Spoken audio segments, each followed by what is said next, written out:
I believe I announced earlier on a previous video today that after years of being convinced that psychometrically I was an introvert, specifically an INTJ, that I have reconcluded that I am an extroverted NTJ. I got exposed to the Myers-Briggs through a book called Live Your Calling by Kevin and Kay Marie Brenfleck, which exposed me to Myers-Briggs and gift inventories and things like that. And it's a very impactful book for me.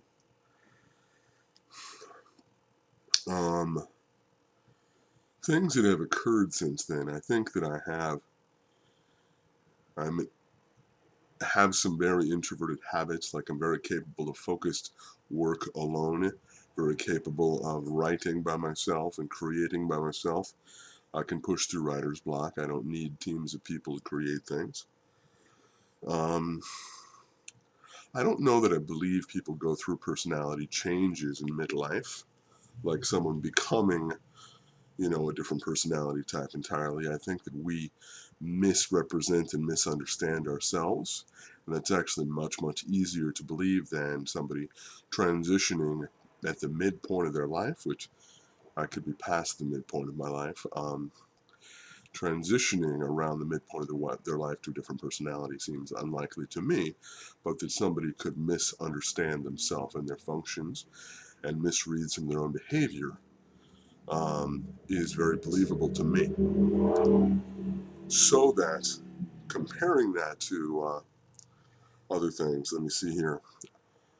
This has been a pivotal time for many people who are alive in this part of history. I believe that introversion seems more intellectual to me. Extroversion seems a little more casual and fun, and I may have been kind of passing a judgment on the idea of being an extrovert.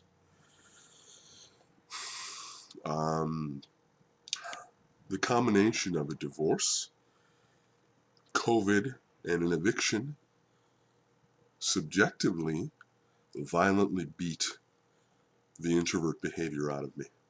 The willingness to pretend to be an introvert, willingness to pretend to be content with isolation, completely destroyed something inside of me.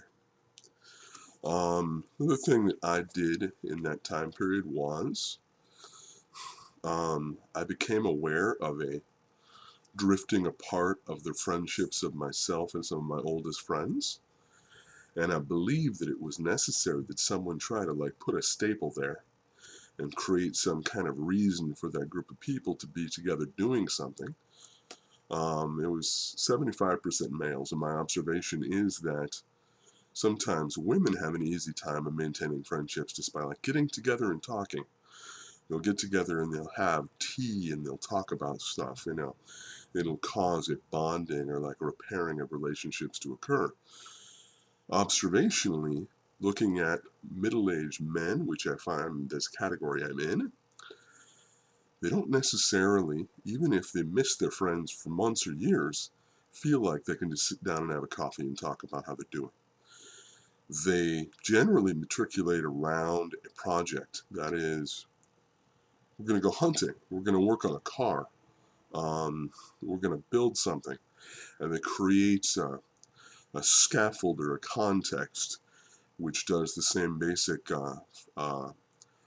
operational experience as a bunch of middle-aged women friends just kind of getting together for drinks or tea or sharing photographs or whatever it is they do to remember memories and create relationships.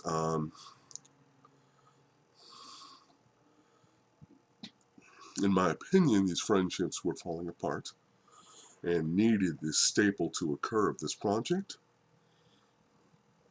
I don't want to talk about the project, but it failed, and I failed to put the staple in, and it failed at its effect. I guess these friendships were collapsing anyway, and there was nothing I could do about it.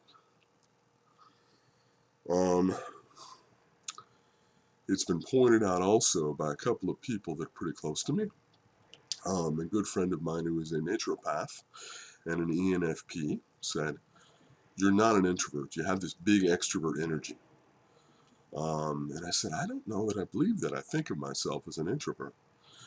And as I mentioned, the divorce, both earlier in this video and in the previous video, I had an opportunity to talk to my son with his counselor about my shortcomings.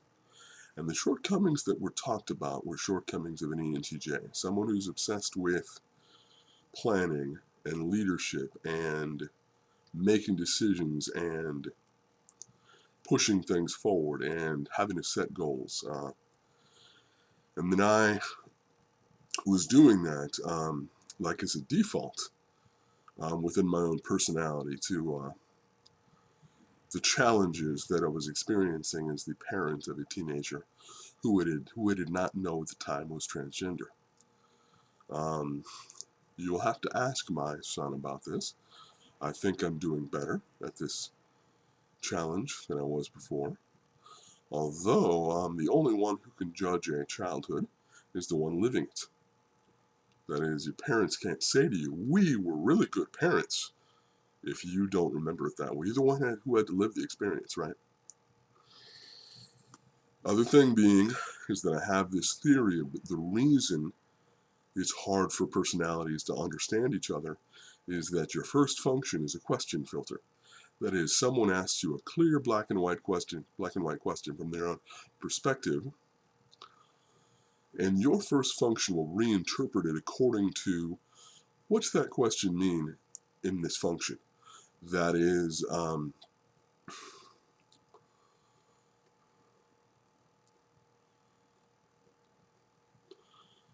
NF questions tend to be about like, how are we as a group caring and bonding?